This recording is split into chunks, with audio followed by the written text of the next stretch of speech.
오늘 우리가 함께 볼 말씀은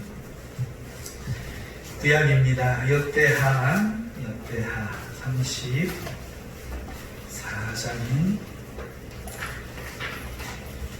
역대하 34장.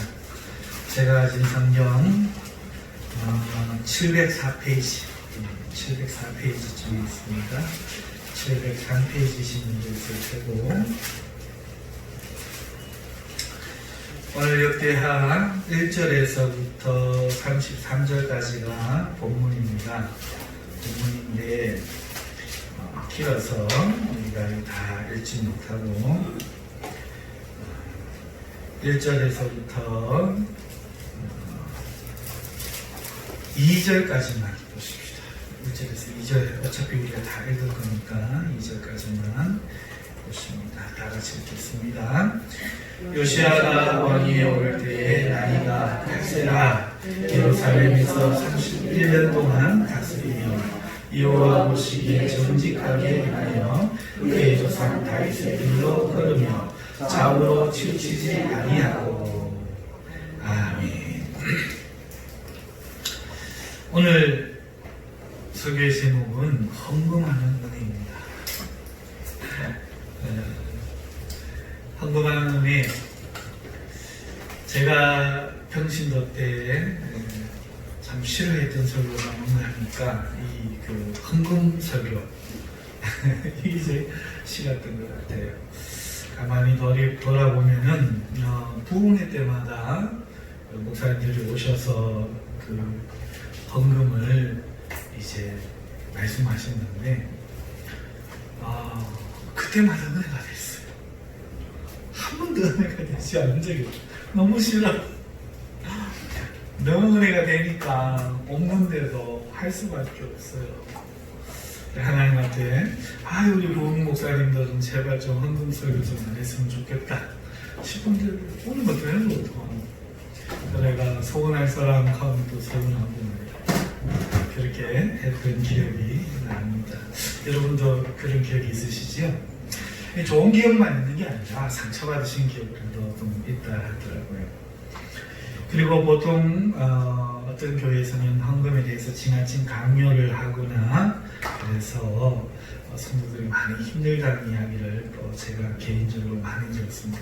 다행히 저희 교회는 한 번도 그런, 제가 목회로 부름 받기 전에 평신도로 했던 교회는 단 한 번도 헌금을 강요하는 목사님들이 없었고 오히려 성도들이 헌금을 더 하려고 했던 기억만 있습니다. 어찌됐든지 간에 부흥회든지 지나친 강요든지 교회 안에서도 헌금에 대한 비판이 또 있지만 교회 밖에서도 사실 헌금에 대한 비판이 상당히 있어요. 11조를 왜 해야 되느냐 부터 시작해서 교회가 너무 돈만 한다 등등 여러 가지 이야기가 많습니다. 그러나 오늘 제가 헌금에 대해서 설교하려고 하는 것은 이 헌금이 가장 성도에게 있어서 축복되는 그 믿음의 고백 중에 하나예요. 그리고 헌금은 신앙에 있어서 필수적입니다. 반드시 있어야 되는 건데 언제부턴가 우리 인간의 마음이 중요시 여겨져서 마음에 거슬리는 그런 하나님의 말씀을 하지 않는 그런 경향이 있습니다. 저희 가정만 보더라도 아무리 못해도 10의 2조는 헌금을 하는 것 같아요. 10의 3조 하시는 분들도 있고 그렇겠지만 헌금이 사실 좀 부담이 됩니다. 목회자로서. 우리 성도들이 그만 좀 냈으면 할 때가 있어요. 왜냐하면 힘든 걸 아니까. 그런 걸 보면은 좀 넉넉하게 축복해가지고 넉넉한 가운데서 이렇게 내면 참 좋겠다 싶은데 헌금하시는 분들 보면 꼭 가난한 분들이에요. 그게 문제예요. 목회자 입장에서는 그게 마음이 아파요. 가난한 사람들이 돈이 없는데 힘에 부치게 있는 사람들이 하는 거는 사실 액수가 커도 있는 중에 하더라고요. 근데 없는 사람들은 뭘 믿고 하는지 모르겠어요. 없는 가운데 그렇게 합니다. 그래서 오늘은 그것을 책망하려는 것도 아니고 있는 사람들을 책망하려는 것도 아니고 헌금에 대해서 바르게 말씀을 드리고 그 다음에 오늘 우리 교회의 헌금의 사용에 대해서 말씀을 좀 드려야 될 것 같아요. 진작에 한번 드리고 싶었어요. 그런데 주일 설교를 하기도 그렇고 수요일날 설교, 강의 설교 하니까 헌금 대목이 언제 나올지도 모르겠고 헌금 대목이도 나와도 그 부분에 대해서 강의하다 보니까 주제를 벗어나기 힘들고 그래서 제가 큰 맘 먹고 이제 헌금 설교를 합니다. 평생에 또 할는지 안 할는지 몰라요. 그러니까 저 뒤에서 촬영하는 우리 촬영하신 분은 촬영을 잘 해주세요. 특별히 오늘 또 그 촬영 기기를 새로 사셨다면서요. 아주 신제품으로 사서 촬영하고 있다 하는데 우리 성도님들 보시면서 궁금하신 분들 돌려보실 수 있도록 촬영을 깨끗하게 잘 해주시기 바랍니다. 오늘 헌금은요, 헌금 정단에 관한 것을 이야기하려고 하잖아요. 11조라든지 감사문이라든지 이런 전반에 가서 이야기하려고 하는 게 아니고요. 헌금이 구약과 신약의 어떤 목표를 가지고 했는지 헌금의 목적 그걸 말씀드리려고 하고 나아가서 지금 현재 우리 교회는 사정이 어떻고 또 어떤 목표를 향해서 가는지 요거 하나만 말씀을 드리려고 해요. 그 외의 거는 여러분들이 자유롭게 하시면 될 것 같습니다. 자, 오늘 이 구약의 역대하 34장에는 참 신기하죠. 구약의 헌금이 나오는 대목입니다.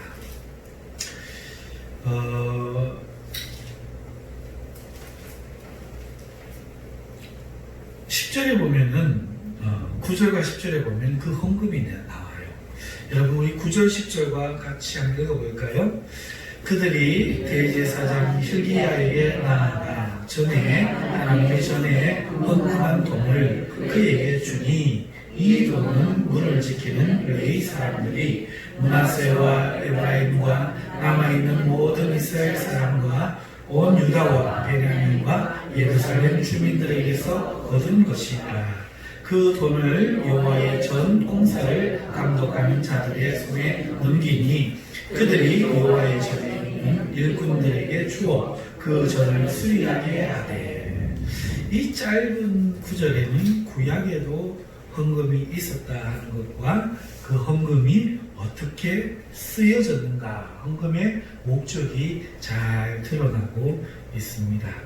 이것은 구약의 제사에서 하나님께 드려졌던 헌물, 번제물 이런 거와는 다른 거예요. 그렇죠?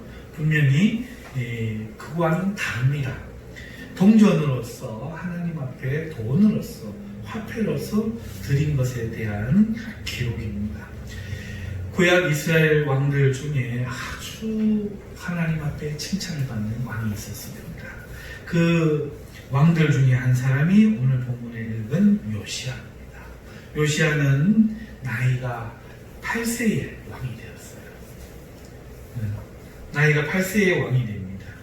자, 이 어린 나이의 왕이 된 요시아는 하나님 보시기에 정직하게 행하더라. 그래서 그의 조상 다윗의 길로 걸으며 좌우로 치우치지 아니하였더라. 이렇게 이야기합니다. 여러분, 이스라엘은 남이스라엘, 남유다와 북이스라엘로 나뉩니다. 11개 지파는 다 북쪽 이스라엘로 가고 남쪽에만 유다 지파만 이제 유다 족속으로 남유다로 남게 되는데, 그렇다고 해서 전부 다 간 것이 아니고 오늘 구절에 보니까 그 유다에도 전에 이 므낫세와 에브라임과 남아있는 이스라엘 사람들이 있었다, 이렇게 기록하고 있습니다. 대부분의 지파의 이름들은 북쪽으로 가버렸지만 그래도 남아있는 사람들과 주류를 이루는 유다 사람들이 하나님 앞에 헌금을 한 돈에 대해서 지금 이야기가 나오는데, 여러분, 이 돈이 이 요시야 왕 때 사용이 되었습니다. 이 요시야가 하나님 앞에서 북이스라엘 왕들은 다윗의 길로 걷지 않았다, 그렇게 성경이 말하고 있어요. 그런데 남쪽 유다의 왕들도 다 그렇게 한 것이 아니라 몇몇 왕들만 정직하여, 하느님 보시기에 정직하여 다윗의 길을 걸었다. 다윗이 하나님 마음에 합한 사람으로서 하나님께 묻고 하나님 앞에 정직하게 걸어갔던 그 길이 유다 왕들을, 그리고 북이스라엘 왕들을 하나님이 판단하시는 기준이 됩니다. 오늘 우리도 그렇게 다윗의 길로 걸으면 하나님이 인정합니다. 그러나 다윗의 길로 걷지 않는 자들은 하나님이 인정하지 않아요. 이것은 불변의 진리입니다. 자, 그런데 이 요시아가 이제 자라나면서 하나님 말씀을 사모하고 배우기 시작해요. 그런데요, 이때는 하나님 말씀이 없었습니다. 하나님 말씀이 없었어요. 8살의 왕이 되어가지고 이제 그 왕위에 올라서 8년이 지났어요. 그럼 몇 살쯤 됩니까? 16살쯤 되죠. 16살이면은 우리 요한이가 17이가 요한이보다 한 살 어려요. 저 청년이 왕인 거야. 그런데 이 16살 난 소년의 왕이 하나님 말씀을 배우더니 무슨 일을 하는 줄 아세요? 3절에 보면은 그의 조상 다윗의 하나님을 피로써 찾고, 16살 되니까 배움에서 그치지 않고 자기 스스로 이제 하나님을 찾기 시작하는 일이 벌어지는 겁니다. 왕이, 백성의 대표가 하나님을 찾기 시작하는 거죠. 그리고 제 12년이면은 20살이잖아요. 그러니까 16살 때부터 하나님을 찾기 시작해서 4년간을 포기하지 않고 하나님을 찾다가 20살이 되니까 유다와 예루살렘의 살렘을 비로소 정결하게 하여 20살이 됩니다.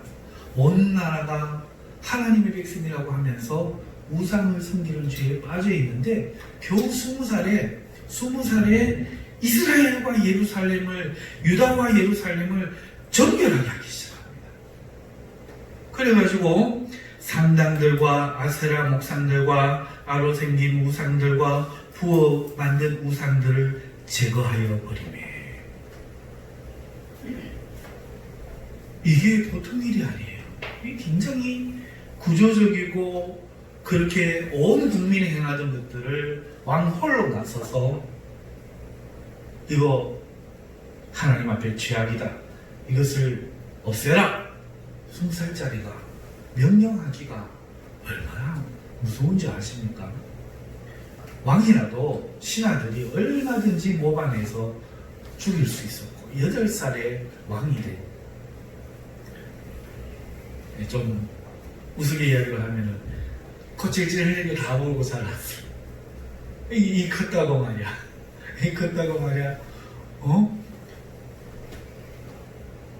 어느 날 갑자기 대대로 행해 오던 일들을 정결하게 한다는 명목으로, 하나님을 섬긴다는 명목으로 명령을 할 때에 이것이 참 쉬운 일이 아닙니다. 그런데 얼마나 이 요시아가 하나님 앞에 반듯하게 자랐으면 무리가 그 말을 듣습니다. 무리가 4절에 보면 왕 앞에서 바알의 제단들을 헐었으며, 왕이 또 그 제단 위에 높이 달린 태양상들을 찍고, 왕이 찍은 거예요. 찍고 또 아세라 목상들과 아로 생긴 우상들과 부어 만든 우상들을 가루를 만들어 제사하던 자들의 무덤에 뿌리고. 자, 저는 20살짜리 왕이요, 얼마나 철저하게 하는지 숨겨놓은 그런, 우리로 이야기하면 마스코트 같은 그런 우상 하나까지라도 발본색원해서 아예 막 빻아가지고 가루를 만들어가지고 백성들에게 왕의 의지가 어떠한지를 분명히 보여줍니다. 그리고 그 제사하던 그런 신들에게 제사한 자들의 무덤에 뿌리는 겁니다. 그리고 그 제사장들의 뼈를 타가지고 제단 위에서 불살라가지고 하나님을 비틀어요. 회개를 하는 겁니다. 하나님, 우리가 하나님이 아닌 우상들에게, 하나님 백성이 공공연하게 제사장들이 하나님이 아닌 우상들에게 제사를 지내는 죄를 범하였나이다. 우리를 용서하여 주시옵소서. 이렇게 그 뼈를 빻아가지고 가루를 만들어가지고 제단 위에서 불살라서 유다와 예루살렘을 정결하게 하였다. 이렇게 말하는 것입니다. 이게 진정한 회개지요. 왕이 하나님을 16세 나이에, 저 어린 나이에 4년을 찾더니 더 이상 우상을 볼 수가 없어. 하나님을 욕되게 하는 것을 견딜 수가 없어가지고 왕이 이런 일을 합니다. 지금 우리 대한민국이 많은 고초를 겪고 있는데, 우리가 일제시대 때 동방요배했던, 신사참배했던 죄를 아직 교단 차원에서 회개하지 않고 있어요. 그러면서 교회를 박해하는 정부를 향해서는 지금 어떻게 합니까? 저주가 있을진저. 그러고 있죠. 여러분 한번 판단해 보세요. 회개가 먼저인지 저주가 먼저인지, 하나님의 몽둥이, 나를 때리는 몽둥이를 꺾는 게 먼저인지, 내 죄를 회개하는 게 먼저인지. 정광훈 목사님 말씀이 다들 틀린 게 없어요. 광화문 집회 우파들이 하는 이야기가 틀린 게 없어요. 좌파가 잘하는 거 맞습니다. 잘못하는 거 맞습니다. 그런데요, 여러분 기억할 거는 그 매를 누가 드느냐는 거예요. 하나님이 허락하시지 않고도 그 일이 일어나느냐는 거예요. 요시야 왕은 하나님 앞에 분명하게 선언합니다. 우리가 죄를 지었습니다. 뼈까지도 꺼내가지고 빨아가지고 불살라가지고 하나님 앞에 성결하게 하는 이 회개의 제사를 먼저 드렸던 거예요. 우리 민족이 경남노예만 빼놓고 일제의 신사에 참배하기로 결의했던 것을 우리 온 총회가 모여서 우리가 죄를 지었다는 것을 하나님 앞에 결의하여 자백하고 다시는 그런 죄와 그와 같은 죄를 짓지 않기로 결의하며 하나님 앞에 회개하나이다. 이렇게 하지 않고 지금 또다시 WCC 동참하는 거예요.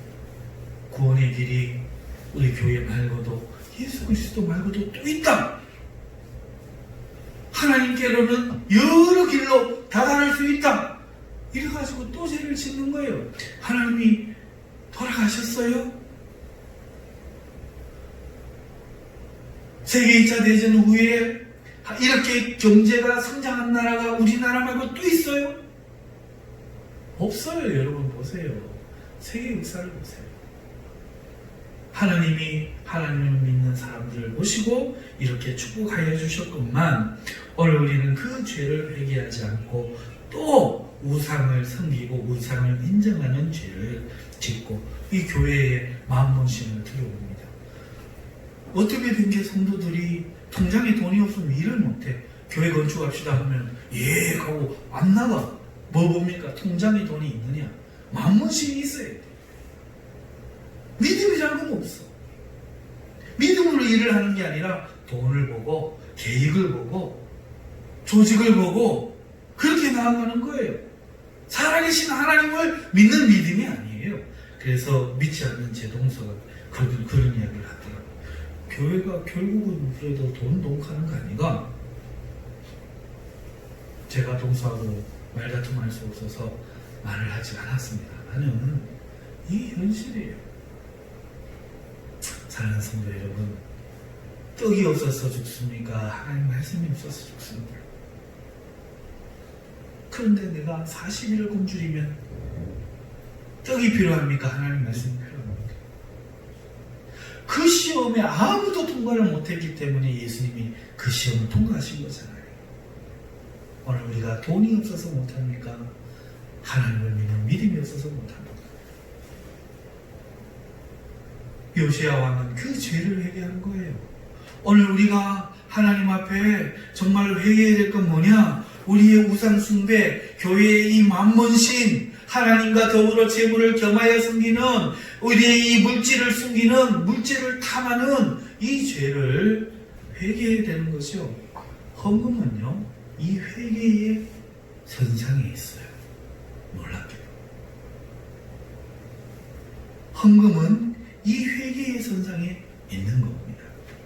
자, 이렇게 이렇게 그 회개를 하고 예루살렘과 유대의 죄를 정결하게 왕이 했더라. 성경이 기록하고 있습니다. 그러면서 그 뒤에 6절, 7절에도 똑같아요. 그래서 온 나라가 동참을 합니다. 자, 이렇게 하고 난 후에 어떤 일이 있었느냐. 8절로 넘어가 보시죠. 요시아가 왕위에 있은 지 18해째. 자, 8살의 왕이 돼서 18년이 지나니까 몇 살입니까? 26이죠. 6 되던 때에 그 땅과 성전을 정결하게 하기를 마치고 몇 년 걸렸어요?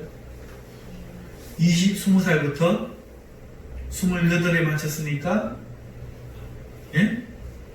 그쵸? 예. 시간이 얼마나 걸렸어요? 18째. 8년이 걸렸어요. 8년이. 여러분, 왜 한 달, 두 달에 안 끝납니까? 그만큼 뿌리 깊게 백성들 사이에 이 우상숭배가 스며들어져 있는 거예요. 한 번 한다고 되는 게 아니라 뿌리 깊은 그 일이 8년의 시간이 지났어야 드디어 끝이 나는 거예요. 이제 백성들이 이 우상숭배가 끝나버린 거예요. 자, 정결하게 하기를 마치고 그의 하나님 여호와의 전을 수리하려 하여. 자, 여기 굉장히 중요한 대목이 나옵니다. 여러분, 우상숭배가 끝난 다음에 회개한 다음에 뭐가 나와요? 여호와의 전을 수리하려 하여. 자, 우상숭배를 놔놓고 여호와의 전을 수리했습니까? 아니면 우상숭배를 끝내고 했습니까? 끝내고 했죠. 여러분, 하나님의 성전인 여러분이 회복되는 일은 회개가 끝나기 전에 안 이루어져요. 내 마음의 탐심, 내 마음의 우상숭배. 우리 성도들이 이것을 20살 때부터 시작해서 28에 끝나더라도 정말 이것을 해서 완전히 끝내기 전에는 여호와의 성전의 수리가 안 이루어져요. 하나님 전의 수리가 안 이루어지는 거예요. 여전히 우리는 우상 숭배를 하고 있기 때문에 하나님이 내가 무슨 말을 탁 하려고 해도 안 들어주시고 여기 있다 이사야서 말씀처럼 그렇게 안 하실 때가 많다는 거예요. 그렇다고 해서 하나님이 전혀 외면하시고 상관 안 하시느냐 하는 게 그런 얘기가 아니에요. 하나님 우리를 돌보시고 함께 해주시지만 완전하지 않다. 베드로처럼 바울처럼 예수님처럼 성령의 충만한 사도들이 그 하나님의 길을 걷던 그때처럼 우리가 할 수 없는 이유는 우리에게 아직도 청산되지 못한 우상 숭배의 죄들이 있다는 거예요. 그리고 그것이 뭐냐? 헌금이에요. 그런데 이거는 아직 동의가 될 수 없는 내용이라서 좀 내려놓읍시다. 우상 숭배가 탐심이고 탐심이 우상 숭배입니다. 자, 이건 좀 내려놓으시고 계속 가보십시다. 자, 그래서 하나님의 전을 회개한 후에 이제 수리할 생각이 드는 거예요. 그래갖고 수리를 하는데 아사야의 아들 사반과 시장 마세야와 서기관 요아스의 아들 요아를 보내어서 이제 수리하라고 이제 임무를 맡깁니다. 죄가 청산된 후에 이제 성전이 수리되는데 9절에 보니까 그들이 대제사장 hil기야에게 나아가 전에 하나님의 전에 헌금한 돈을 그에게 주니. 자, 이 헌금한 돈이 아직까지 사용되어지지 않고 남아있었던 거예요. 그리고 이 헌금한 돈이 이 죄가 청산된 다음에 여호와의 전에 드디어 그 성전을 수리하는 일에 사용되기 위해서 드려지는 겁니다. 자, 우리의 헌금이 죄가 회개되지 않은 상황에서 드려질 때에 우리의 헌금은 온전한 헌금이 되지 못해요. 그러나 오늘 우리가 온전한 우상을 제거하고 난 후에 드려질 때에 그 헌금이 비로소 하나님 나라를 회복하는 일에, 다시 수리하는 일에 사용되어진다 하는 겁니다. 자, 그래가지고 이 헌금이 어떻게 사용되어진다니까 9절부터 12절까지 나오는 내용들이죠. 그래서 이 일하는 일꾼들에게 주어서 성전이 회복됩니다. 성전이 회복된다는 건 뭐예요? 예배가 회복된다. 그렇죠? 성전이 회복되니 예배가 회복된다. 예배가 회복된다는 뜻이 뭐예요? 사무엘 솔로몬이 성전을 지었을 때 어떻게 됐죠? 하나님의 영광이 성전에 임하여, 그죠? 온 땅이 어떻게 돼요? 보세요.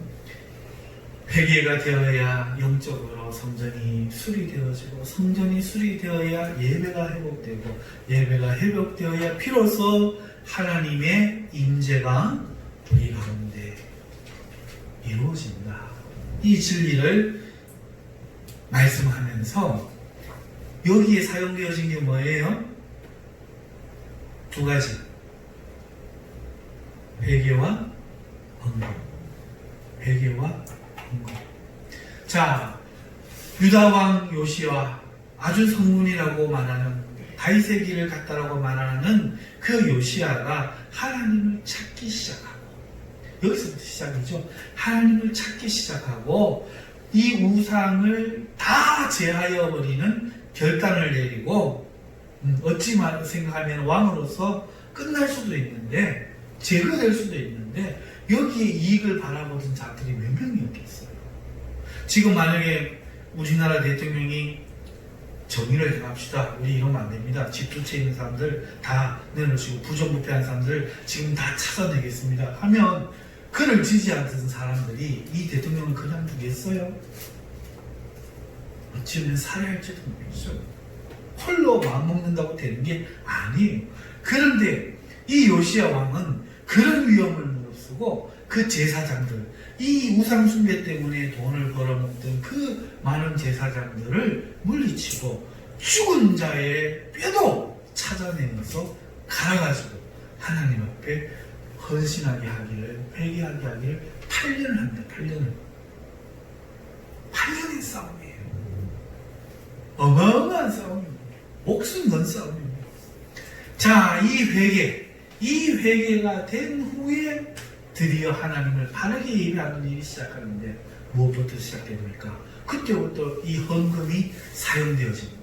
그래서 성전이 수리되니 예배가 회복되고, 예배가 회복되니 하나님의 임재가 회복되는 거예요.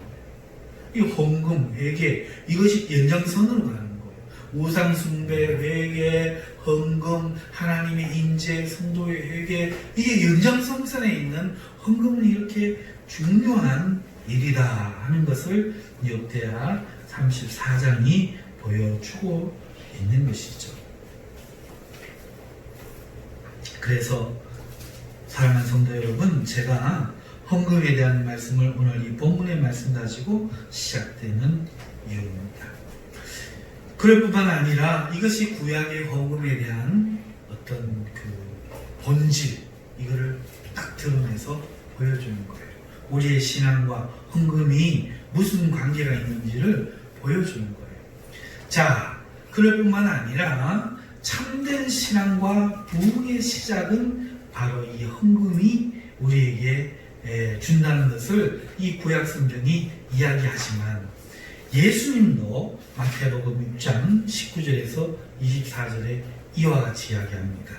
너희를 위하여 보물을 땅에 쌓아두지 말라. 너희를 위하여 보물을 하늘에 쌓아두라. 내 보물이 있는 그곳에는 내 마음도 있느니라. 그러면서 눈이 몸에 등불인 것처럼 네 마음에 눈이 밝아야 네가 밝을 수 있지 않겠느냐. 네 눈이 어두우면, 다시 말해서 두 주인을 섬기지 못하는데 네가 재물을 사랑한다면 너는 어두워서 밝히 보지 못하리라. 이 재물이 그렇다는 거예요. 재물. 그런데 이 재물을 하나님 앞에 드리는 게 하나님 앞에 복물을 쌓는 거잖아요. 보세요. 예수님도 이 지금 역대하 34장에 우리가 의미를 살펴본 것 같은 동일한 말씀을 우리에게 줍니다.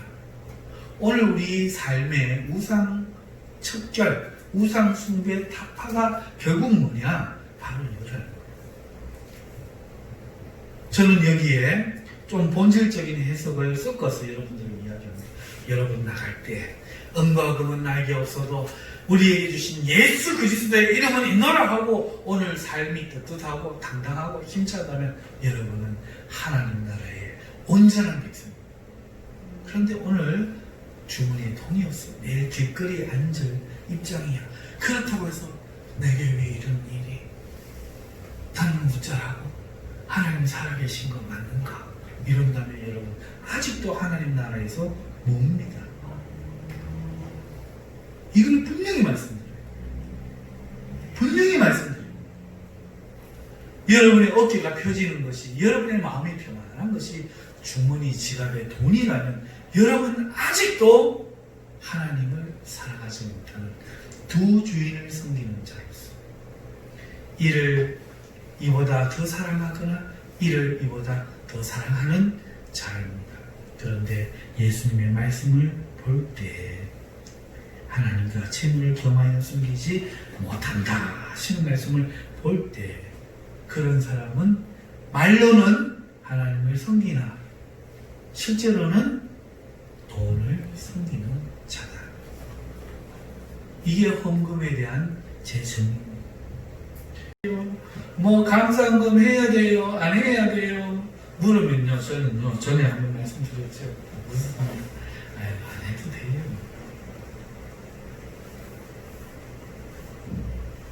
저는 마음이 그렇게 생각합니다. 예, 반갑습니다. 그러나 제가 아는 내 형제, 내가 사랑하고 섬겨야 될 내 하나님의 백성, 내 형제, 내 누이들은요, 없는 종이로 하려고 몸부린 것입니다. 아이, 좀 그만 좀 하이소. 그만 좀 하이소. 아이, 그만이 안 해도 됩니다. 하나님이 돈이 없습니까? 하나님이 합니다. 그래도 합니다.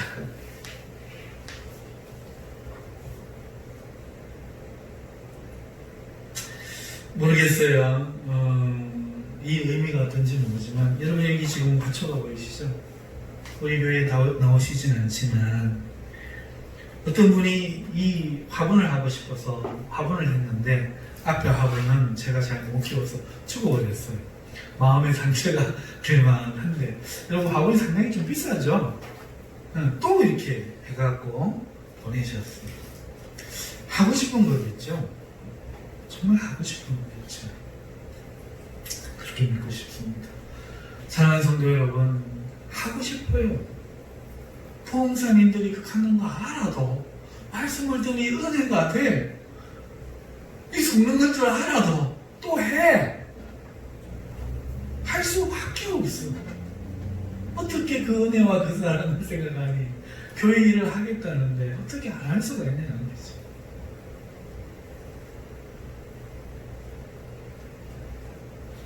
그러니 세상 사람은 몰라.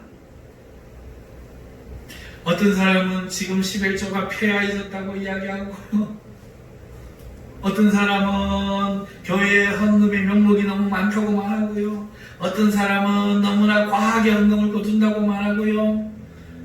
어떤 사람은 교회가 돈만 한다고 말하고요. 저는 이야기합니다. 예, 그렇죠. 저도 동의합니다. 맞습니다. 내가 틀렸다고 하는 맞아요. 그런데 문제는 뭐야? 나는 해야 되는 거야. 나는 해야 좋은 거야. 그게 문제예요. 그게 문제라고. 그래서 그렇게 말씀하시는 분들에게는 그냥 묻는다는 거예요. 예, 반갑습니다. 다음에 또 만나봅시다. 내 형제들에게는 하지. 그렇게 안 해도 하나님 합니다. 하나님 합니다. 할 수 있습니다. 그래서 그분들 하신다니까요. 그래서 저는 말리다가 이제 그거 하나 깨달았죠. 냅두면 하나님께 복 받더라. 믿거나 말거나 냅두면 하나님께 복 받더라. 하나님이 축복하시더라. 이게 지금 헌금에 대한 제 깨달음이고, 우리 성도님들에게 목사로서 영적인 말씀을 가르치는 목사로서 헌금에 대해 드리는 말씀. 헌금은 의무가 아니에요. 권리입니다. 헌금은 의무가 아니에요. 권리입니다. 하지마! 할래요! 하지마! 할래요! 권리입니다. 예배가 권리인 것처럼 헌금 또한 우리의 권리입니다. 헌금이 무엇이냐? 내 보물을 하나님 나라에 쌓는 거다! 우리 주님이 보물 은행에 적금하는 사람이 아이고 이놈의 적금 괜히 은행에 하나 해가지고 10에 2나 적금을 하네. 오늘 뭐 월급 반쯤이나 적금했는데 내가 못 산다 이러면서 적금하는 사람 있어요? 그런 사람 아무도 없잖아. 헌금이 그거라니까요. 헌금 하나가 문제가 아니야. 그렇게 말하는 게 그게 옳다는 게 그게 이야기하는 게 아니야. 문제는 헌금하는 사람이 보물을 쌓고 싶은 거야. 천국에다가. 이게 믿어지니까. 하나님 앞에 이것이 보물 쌓는 것이라는 것을 하나님 앞에 감사하고 싶은 이 마음을 안 하고는 견딜 수가 없으니까. 왜? 내 마음이 우선이 척결돼야만 이 마음이 생기니까.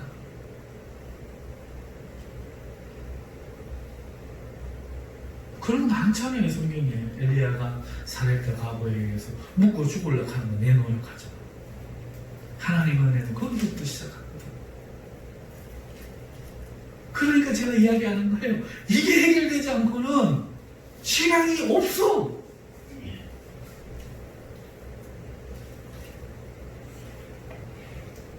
이 중요한 헌금인데, 이렇게 중요한 헌금인데, 오늘날 헌금에 대한 설교가 할 수 없는 처지에 이르렀어요. 헌금 많이 내라 하는 것에 그쳐져 버려요. 헌금 많이 하라는 소리로 그쳐져 버립니다. 착한 성도들은 헌금, 아이고 또 나가는 거 알면서도 또 해. 그런데 제가 여러분에게 드리고 싶은 말은 이거예요. 여러분이요, 안 할 수 있는가? 이것이 우리에게 기쁨이 아닐 수 있는가? 이 말씀을 드리는 거예요. 그래서 하잖아. 제가요, 사랑이 참 부족한 사람이거든요. 정말 부족해요. 독자로 자랐죠. 어릴 때부터 할머니, 어머니에게 오냐 소리 듣고 그냥 혼자로 살고요. 뭘 해도 죄송합니다. 뭘 해도 잘해서 칭찬 듣고 하다 보니까 지밖에 몰랐어요. 그런데 지금 애비가 된 지금요. 저 아들은 모르지만 내가 한 푼도 물려주지 못하는 것이 너무 마음 아파서 뭐든지 사먹는 거는 안 아까워요.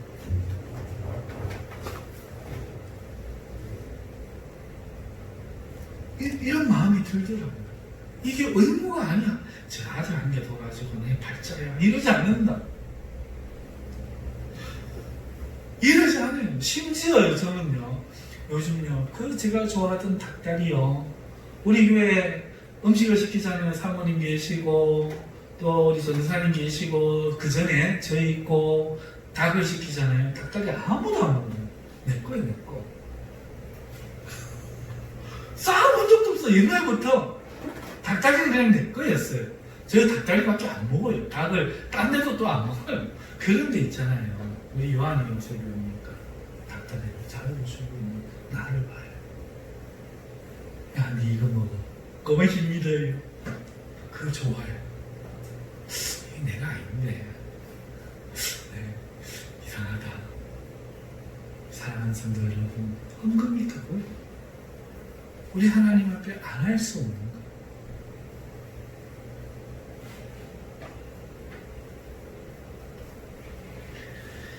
저 아들 나가고 내가 득볼라 그랬으면 안 그러겠죠. 네, 저 아이들이 우리 교회의 성도로 내 도구라고 생각하면 안 그러겠죠. 예수님이 피로 산, 그래서 인간의 찌꺼기 같은 섬기라고 보내주신 선물이라 생각되니까 할 것도 각별히 하나 양보하는 거야. 이거밖에 할 게 없어. 커피를 그런 마음으로 내립니다. 할 게 없어. 이건 뭐 해줄 게 있어야지. 목사라고 맨날 대접만 받지. 할 게 있어요. 사랑하는 성도 여러분, 헌금이 우리에게 이런 거예요. 우리의 마음이 하나님이 내 아버지가 되고 내 하나님이 되기 전에는 될 수 없는 것. 하나님보다 더 사랑하는 재물이 더 사랑해주는 해서는 이루어질 수 없는 게 이 헌금이라. 그래서 신앙은 거기서부터 시작되는 거고, 예수님은 그것을 하늘의 보물을 쌓는다 이야기합니다. 사랑하는 성도 여러분, 신약에도 이것은 동일하게 이어집니다. 그러면서 빌립보서 4장 15절에서 23절에 이렇게 이야기합니다. 빌립보 사람들아, 너희도 알거니와 복음의 시초에 내가 마게도냐를 떠날 때에 주고받는 내 일에 참여한 교회가 너희 외에 아무도 없습니다. 자, 이게 뭔 말인가? 빌립보 교회가 바울이 그 마게도냐를 떠날 때에 그 바울의 복음 사역을 위하여 헌금한 교회가 빌립보 말고는 아무 데도 없어요. 오직 빌립보 교회만 헌금을 했다. 자, 그런데 그 이야기를 들어보세요. 데살로니가에 있을 때에도 너희가 한 번뿐 아니라 두 번이나 나의 쓸 것을 보낸. 그때도 했지만은 데살로니가에 있을 때에도 두 번이나 바울이 쓸 것을 보냈다. 이것은 개인적으로 헌금했다는 게 아니죠. 빌립보 교회 전체가 헌금을 모아갖고 했다는 거예요. 자, 그 이 헌금 이야기를 지금 하는 바울의 마음이 어떤가? 요즘 우리의 마음과 같을 거예요. 17절을 보면은 내가 선물을 구함. 이 또 헌금하라는 마음이 아니라는 거예요. 선물을 구함이 아니요. 오직 너희에게 유익하도록 풍성한 열매를 구함이라. 이 헌금은 너희에게 유익을 주는 거라는 거죠. 내게는 모든 것이 있고 또 풍부한지. 바울은요, 천막을 지어가지고 돈을 잘 벌었어요. 돈이 부족한 사람이 아닙니다. 헌금을 다른 데서도 보내왔어요. 내게는 모든 것이 있고 풍부한지라 에바브로디도 편에 너희가 준 것을 받음으로 내가 풍족하니. 풍족한데 너희가 보내준 것을 받아서 내가 또 풍족해요. 자, 그런데 이 헌금을 어떻게 정의합니까? 이는 받으실 만한 향기로운 제물이요 하나님을 기쁘시게 하는 것이라. 헌금에 대해서 이렇게 정의합니다. 나의 하나님이 그리스도 예수 안에서 영광 가운데 그 풍성한 대로 너희 모든 쓸 것을 채우시리라. 이 마음이 이 마음. 제가 어렵고 힘든 사람들이 헌금하는 것을 보고 하나님이 능력이 보내온다니까, 돈을요. 딴 데서 보내온다니까요. 그런데 왜 그 헌금을 받느냐? 하나님이 채우시는 거예요. 그들에게 이익이 되는 거예요. 지금 당장 그 비는 것이 문제가 아니라 채우실 하나님을 바라보는 거예요. 당장 먹고 죽을 이 밀가루와 기름 없어지는 것이 문제가 아니라 하나님이 끝까지 채우시는 그 축복이 더 중요하다. 이것을 아니까 염치불구하고 인간적으로 하나님 투는 거예요. 할 수밖에 없는 그 마음들을 기뻐하면서 받는 거예요. 없어서가 아니에요. 여러분, 우리 교회가 없어서가 아닙니다. 하나님 곧 우리 아버지께 세세 무궁하도록 영광을 돌릴지어다. 아멘. 헌금 이야기하면서 이야기하는 거예요. 바울의 마음이 똑같아요. 아버지가 되었기 때문에 하는 거예요. 이 일을 아버지가 하신 거예요. 세상 모두가 돈이라면 부모도 배신을 하지만 어떻게 된 것이 이 성도들이 보이지 않는 하나님, 그 하나님을 사랑하여 돈을 이기네.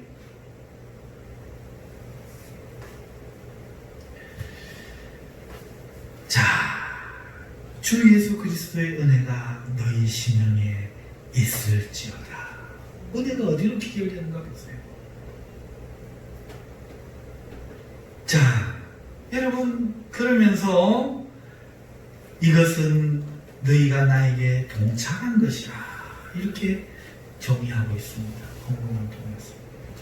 자, 두 번째는 이 헌금에 대한 이야기, 사도 바울의 말씀은 고린도후서 8장 1절에서 24절에도 나오는데요. 여러분, 여기에 보면 1절에서 5절에 성도들이 어떻게 헌금하는가가 나와요. 사도 바울도 그걸 다 알아요. 풍족하다고 했잖아요. 그런데 이렇게 이야기합니다. 형제들아, 하나님께서 마게도냐 교회들에게 주신 은혜를 우리가 너희에게 알리노니.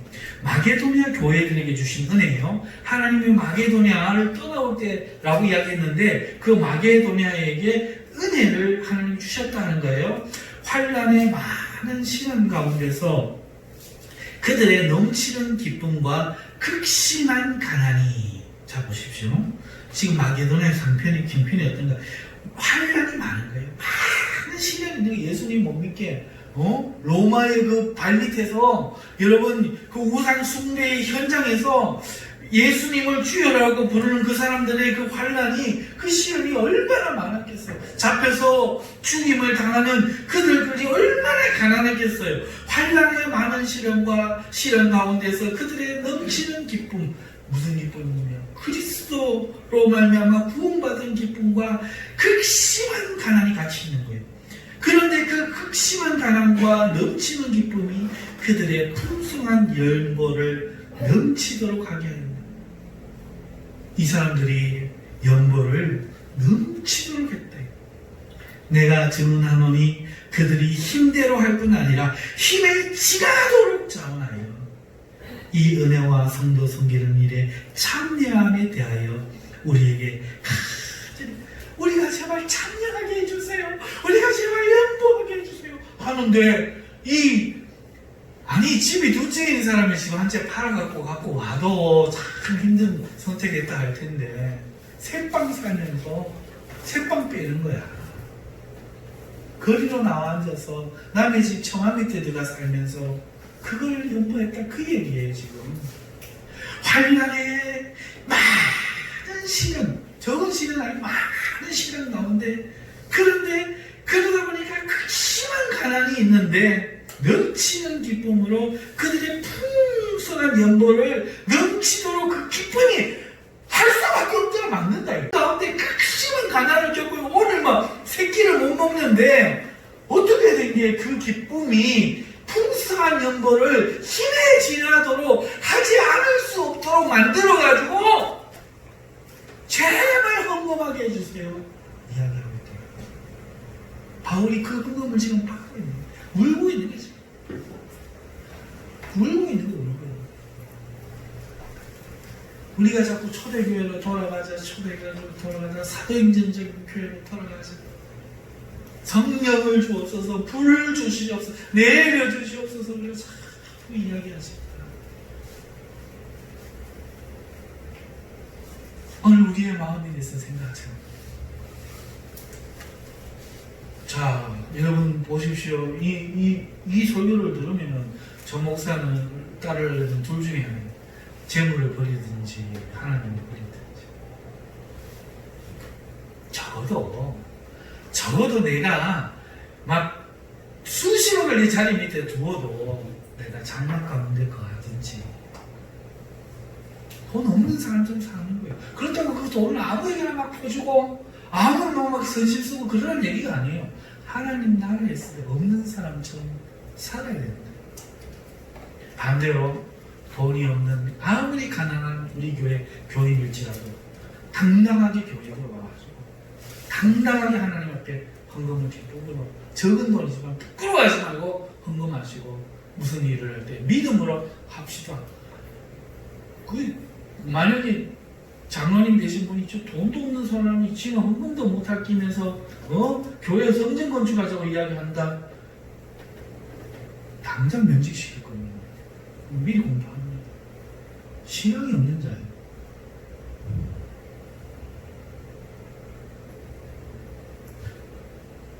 헌금이 이런 거예요. 할 수밖에 없는 거. 해라가 아니야. 하지 마라. 제발 하지 마.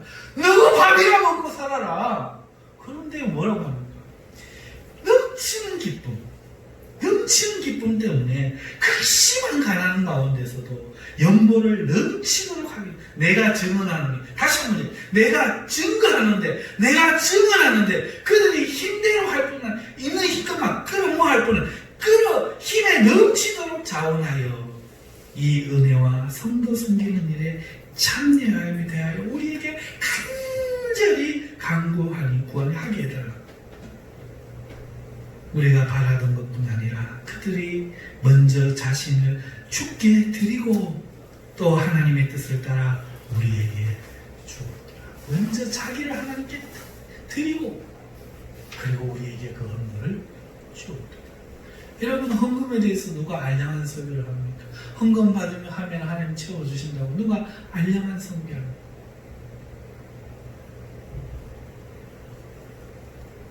헌금이 이런 거예요. 이래도 여러분 예수님 믿으시겠어요? 내 마음에 우상이 있는 상태는 믿을 수가 없어요.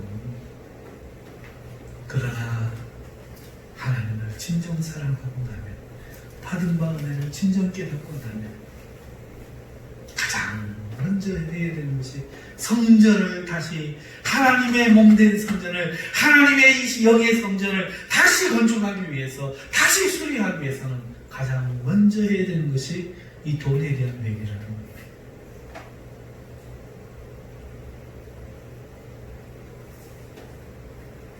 돈을 의지하는, 내가 예수는 없어도 은과 금의 금은 있으니 내가 이 은과 금의 이름으로 이 교회를 내가, 이게 아니라 은금은 내게 없거니와 내게 있는 것 곧 예수 그리스도의 이름, 그 이름으로 내가 나아가노라. 이 세상, 이 거대한 이 돈의 골리앗아, 그 당당함이 우리 성도들에게 요구되는 것, 그것이 헌금이라는 것. 그게 과거의 두렵죠.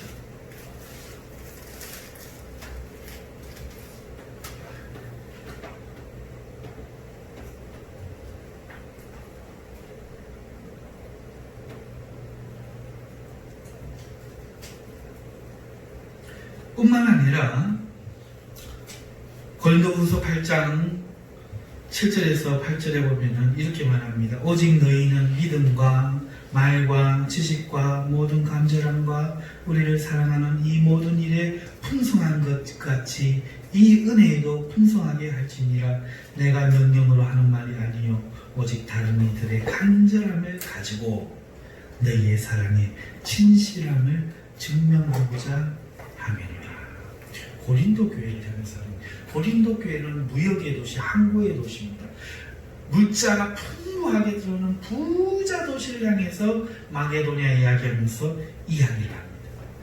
내가 명령하는 말이 아니요 오직 다른 이들의 이 간절함을 가지고 너희의 사랑의 진실함을, 너희들도 그 사랑이 있는지 증명하고자 합니다. 보십시오. 사도 바울이 보는 믿음이 어디에 있습니까? 바로 여기에 있습니다. 제가 지금 헌금 좀 더 받자고 과장해서 지금 이야기합니까?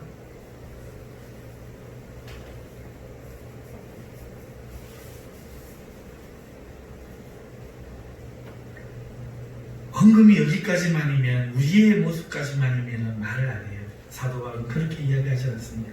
헌금은 주님을 닮는 일이다 말합니다. 9절에 우리 주 예수 그리스도의 은혜를 너희가 알거니와 부유하신 이로써 우리를 위하여 가난하게 되신 그의 가난함으로 말미암아 너희를 부유하게 하려 하시니. 예수님의 성육신을 헌금에 비유해요. 이것은 마지 못한 것이 아니라 그 엄청난 부유를 우리에게 주는 힘이다, 사랑의 힘이다, 예수 그리스도의 일이다 이야기합니다.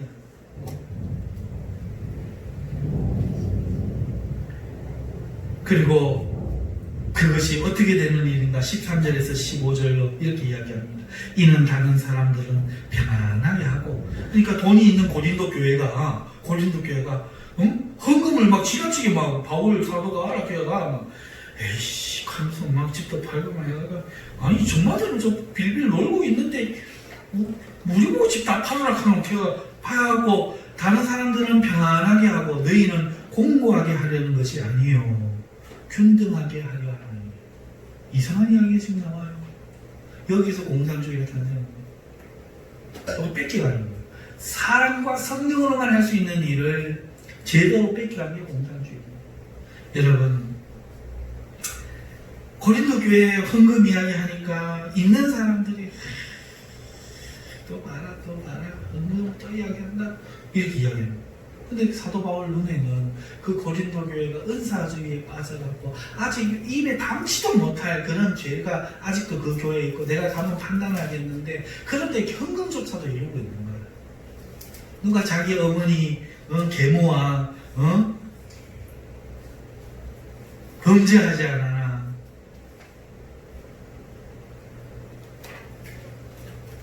입에 담지 못할 그 죄들이 이 고린도 교회에 있는데 은사는 막 더 나타나는 거야.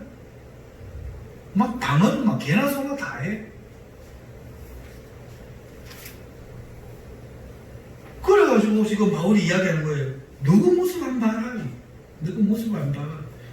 너희는 헌금에 대해서 다른 사람들은 이 고린도 후서 아닙니까? 전서가 끝나고 후서에 가서 후서도 끝장이 거의 다 가서 지금 하는 얘기예요. 그들의 신용이 평가예요. 성령 회방책에 고린도 전서에만 2번 남아요. 어마어마한 질책의 성경인 거예요. 고린도 전서가. 그러면서 너희 생각처럼 다른 사람은 편안하게 하고 너희는 공고하게 하려는 것이 아니다. 균등하게 하려 합니다. 이제 너희의 넉넉한 것으로 그들의 부족한 것을 보충함은 후에 그들의 넉넉한 것으로 너희의 부족한 것을 보충하여 균등하게 하려 함이라. 기록된 것과 같이 많이 거둔 자도 남지 아니하였고 적게 거둔 자도 모자라지 아니하였느니라.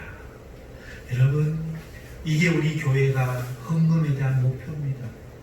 첫 번째 기능, 성전을 유지하고 하나님 나라의 일들에 사용되어지는 거 수리하고 하는 그 일, 기본적인 일, 그거 감당해야 됩니다. 일단 그것이 끝나고 나면 두 번째 못합니까? 바로 공공한 형제를 돌아보는 것. 이게 헌금의 진정한 목적이다. 진정한 목적이다.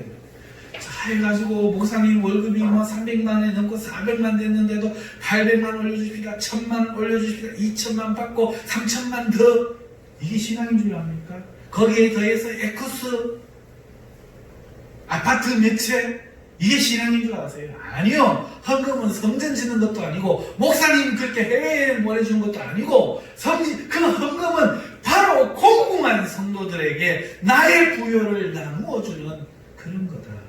주님이 우리를 풍요롭게 하기 위하여 공공하게 되신 것처럼 기꺼이 공공에 처하기를 힘쓰는 거다.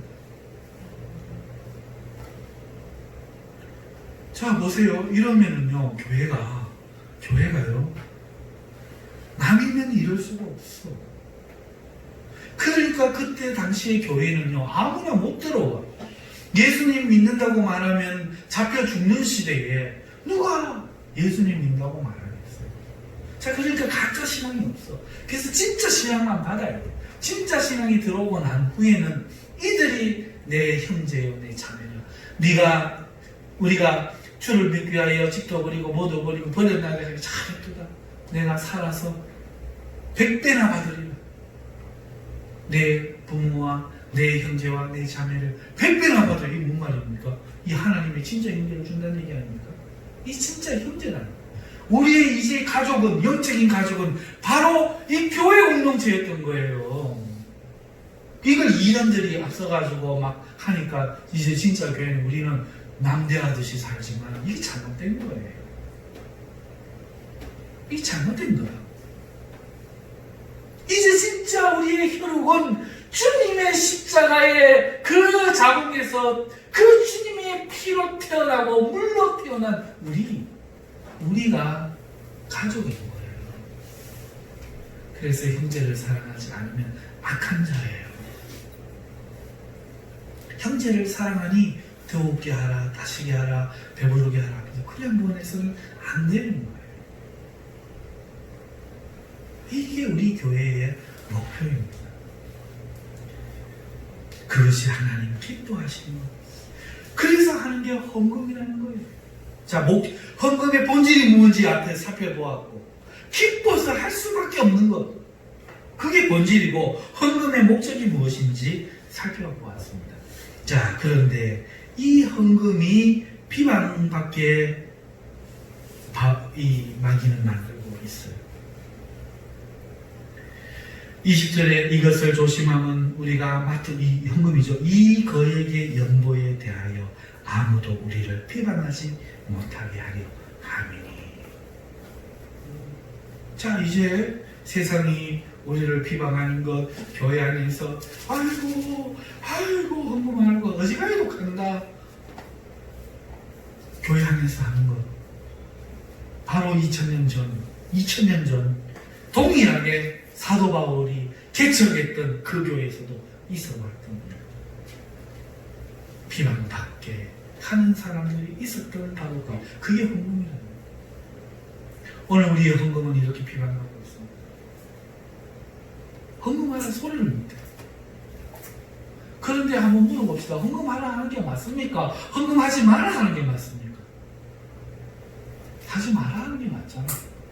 왜? 안 깨도 하는 게 헌금이잖아. 하지 마이소 깨도 하는 게 헌금이니까 원래는 하지 마이소가 맞아. 강단에서 제발 좀 그만하이소. 충분합니다. 강단에서는 이게 외쳐져야 되고 성전은 하게 해주이소, 하게 해주이소, 하게 해주이소. 이게 맞아. 이게 헌금이라고요. 제발 좀 목사님, 제발 좀 헌금 좀 받아주이소. 안 됩니다. 갖고 가이소. 안 맞습니다. 자, 목사님, 오, 집에 병원비 하시라니까? 밥 사드시라니까? 집사님 밥도 3끼 못 드시고 한 끼밖에 못 드시면서 뭘 헌금을 한다고 그래요? 이게 정상적인 교회 모습이에요. 이게 정상적인 헌금의 모습이에요.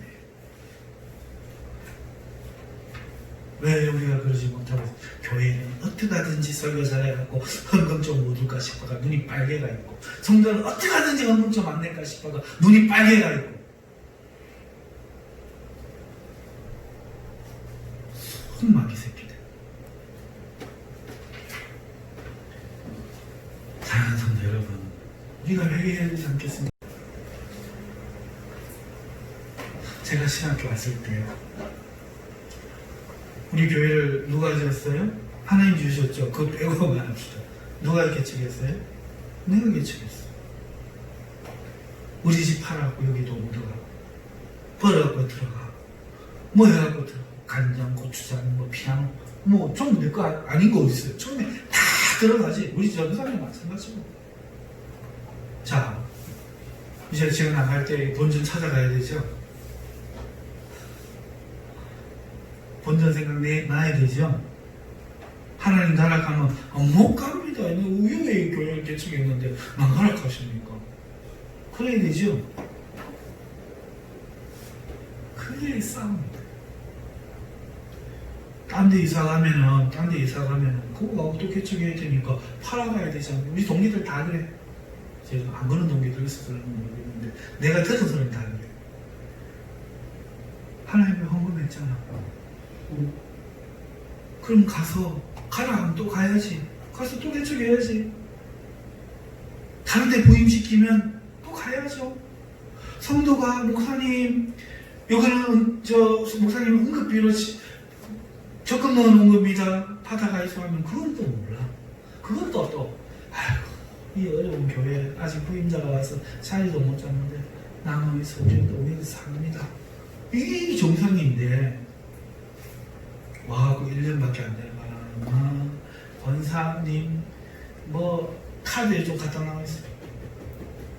카드 좀 갖다 나오면 사람이 사례도 가고 거기서 축복받으려면 카드 갖다 놓으면 실제 있었던 일입니다. 이거 제가 섬기던 교회에 카드 갖다 놓았어요.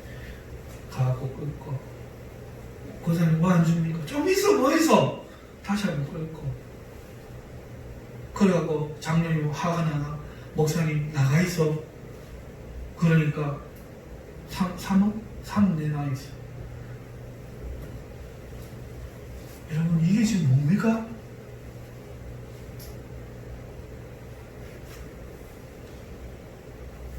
왜 그런 목사를 여러분 허용하고, 왜 목사들 눈이 빨간 성도들을 받습니까? 왜 눈에 눈동자에 피 흘리는 주님이 각인되지 않은 그런 성도들이라고 돈 있다고 왜 받습니까? 왜 형제라고 부릅니까? 이제 우리 그러지 맙시다. 이제 우린 그러면 안 돼요. 주님 오실 때가 정말 다가오잖아요. 이제 우리는 진짜 형제 구별을 하고, 이제 정말 우리의 우상 타파하고, 정말 내가 하나님 붙드는지 돈 붙드는지 정말로 내 양심에 물러서 회개를 철저하게 8년이 되든 10년이 되든 하고, 그죠? 그런지도 모르잖아. 내 마음에 막 팔고 가고 싶은지도 모르잖아. 맨날 싸워요. 맨날 들여다봐요. 어디에 막 이 새끼 숨은 데 없나 맨날 제가 들여다봐야죠. 천국 가는 길이 그렇게 만만치 않잖아요. 주님도 몸부려갖고 나를 구원하시는데, 우리가 예수님 믿는 길이 그렇게 그렇지 않잖아요. 이것이 바로 헌금이요, 신앙이요, 구원이요, 하나님의 회복이요, 하나님의 임재요, 올바른 예배, 연결되는 양입니다. 자, 말씀은 냈습니다. 끝났습니다. 헌금에 대해서, 헌금이 뭐냐, 왜 하느냐, 여기에 대해서 처음에 말씀드린 것처럼 딱 하나만 말씀을 드렸습니다. 이제부터 우리 교회 이제 상황을 말씀을 좀 드리고자 합니다. 여러분, 지금까지 저희는 교회를 개척해서 다른 교회들과는, 개척교회들과는 좀 다르게 운영을 해왔습니다. 왜 그런가 하니까, 다른 교회들은 목사님이 개척을 하면은 이 성도들이 헌금을, 오신 분들이 헌금을 해요. 그럼 목사님들이 그 헌금을 가지고 교회에 뭐 시설비라든지 또 돈 들어가는 뭐 사용되어진 돈이라든지 이런 것들을 아껴서 씁니다. 쓰시고, 그 다음에 남는 돈을 또 목사님이 가정에 살아가시는데 씁니다. 그걸 우리가 헌금인 줄 다 알고 있죠, 그죠? 그렇게 해도 우리 헌금 맞잖아요, 그죠? 자, 그리고 이제 그래도 개척교회는 늘 부족해요. 늘 부족합니다. 자립이 안 됩니다. 자, 그러다 보니까 다른 데서도 또 노예에서도 우리는 없습니다. 없는데 노예에서도 후원하고, 다른 데 또 후원해달라고 먼저 섬기던 교회 10군데, 20군데 이렇게 후원도 좀 받습니다. 저희는 아직 없고, 우리 장로님 때문에 경북중앙교회, 제가 설교한 경북중앙교회 맞죠? 한번 갔던 그 교회에서 처음에 10만원 보내주시다가 지금 7만원 이제 보내주고 계십니다. 그게 이제 다인데, 자, 그걸 우리는 그렇게 하지 못했어요. 왜냐하면 저와 우리 전사님이 같이 개척을 했잖아요. 그런데 그 돈을 그렇게 교회 유지하는데도 가져갈 돈도 없었을 뿐더러 누구는 쓰고 누구는 안 쓰고 그럴 수 있습니다. 그래서 그렇게 하지 못하고 교회 돈은 처음부터 교회 돈으로 철저하게 썼습니다. 고춧가루, 간장, 그릇, 우리 사모님이 뒤에서 뭐 아시지만 집에서 다 가져왔어요. 우리 전도사님 자기 그릇, 생활 거 다 가져왔어요. 그렇게 이 교회가 이제 유지가 되고, 아무도 자기 거 가지고 그렇게 말하고 그러지 않았습니다. 그렇기 때문에 우리는 개인적으로 쓰지 않고, 이제 우리가 써야 될 그것을 교회에다가 그대로 다 넣어서 그걸로 커피도 사고, 그걸로 식사도만 대접하고, 우리가 누려야 될 거지만 우리 권리라고 생각하지 않고 이것을 성도들 섬기는 마음으로 지금까지 그렇게 해왔는데, 이제 우리가 규모가 커졌습니다. 규모가 커지고 여기에 이사와서 또 예배당을 얻고 그랬습니다. 그래서 지금 현재 우리가 어떻게 되는가 하니, 지출하는 것이 이게 전부는 아닙니다만 대략 한 8가지로 크게 나눌 수 있는데, 금액은 한 300만 원이 조금 넘습니다. 평균 300만 원 보면 되지 싶습니다. 먼저는 월세가 부가가치세까지 포함해서 110만 원 정도 나옵니다. 8월달 지난달부터 나가기 시작했습니다. 관리비가 한 20만 원 가까이 나옵니다. 이 전기세는 한 10만 원 정도, 물세 한 만 원 정도. 나머지는 뭐 엘리베이터라든지 뭐 관리 방역, 뭐 소방 뭐 오만 거 해가지고 그렇게 나옵니다. 한 20만 원 정도 나오고요. 그래서 한 130만 원 정도. 그 다음에 얼마 전부터 사랑금이 이제 지불되기 시작했습니다.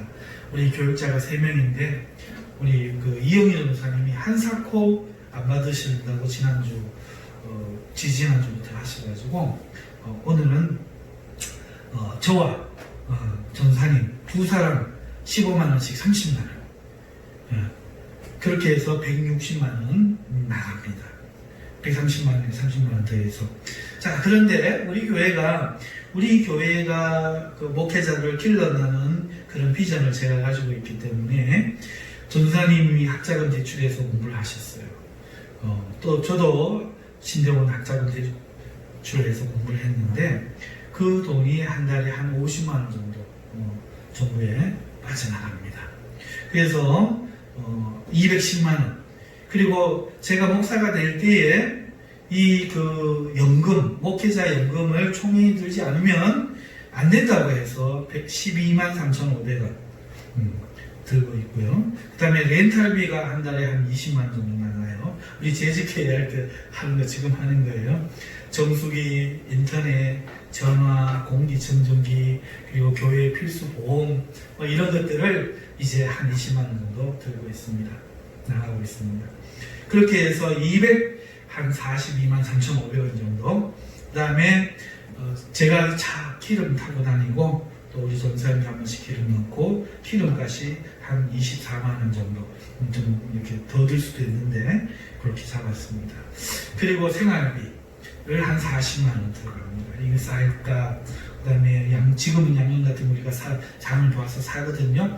보식비, 또 뭐 간식비, 그 다음에 청소년비들, 책값, 커피, 그 다음에 또 차량이 유지되기 위한 뭐 보험, 뭐 이런 것들을 다 합치면은 한 40만 원 정도 잡아보는데 그렇게 해서 토탈 해보니까 한 306만 3,500원 정도 돼야 나옵니다. 자, 그러면 여기 현재 이제 9월달도 그렇고 계속해서 유지해 나가야 될 지출의 그 내용들인데 수입은 어떠냐? 5월달에 그 278만 3천원 헌금 들어왔습니다. 많죠? 네, 많습니다. 이것도 차량 헌금은 또 뺀 겁니다. 차량 헌금이 우리 한 달에 작정해서 23만원 정도 들어옵니다. 들어오고 또 저 현풍중앙교에서 보내준 7만원도 우리 차가 제일 급하다 생각해서 차에 넣었고 또 지난달에는 또 어떤 분이 무명으로 지난주에는 100만원을 더 해주셔가지고 그렇게 차량 헌금이 제법 모였습니다. 처음부터 그렇게 구별했기 때문에 이 차량 헌금은 23만원 빼고 한 금액이 278만 3천원. 그러니까 아까 300만원을 평균으로 보고 뒷자리 띄고 한 21만 7천원 정도가 이제 조금 부족한 거죠.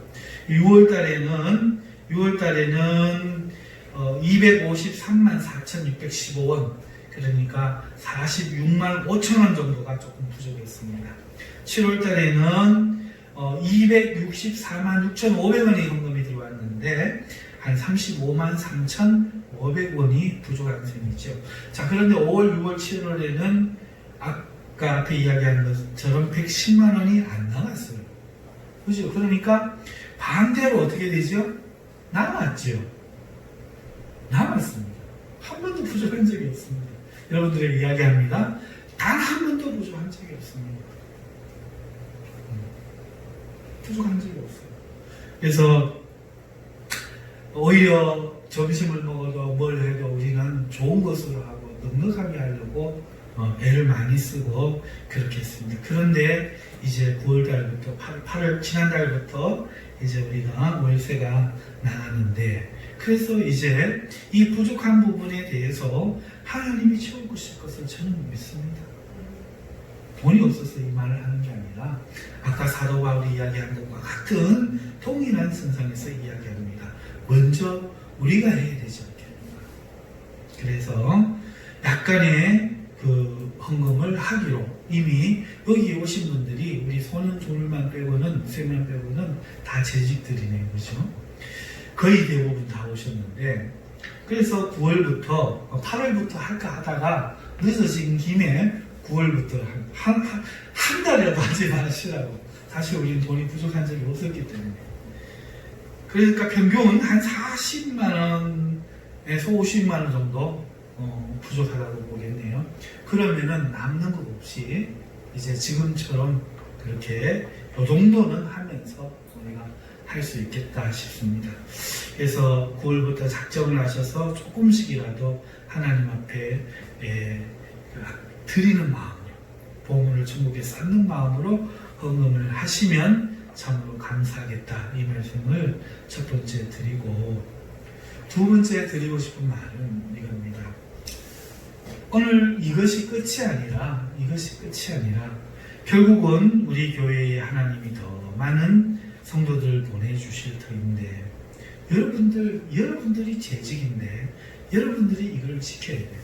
헌금 가지고 또 성전 짓자, 헌금 가지고 또 뭐 하자, 목사님 차 사자, 제발 이제 이거 하면 안 됩니다.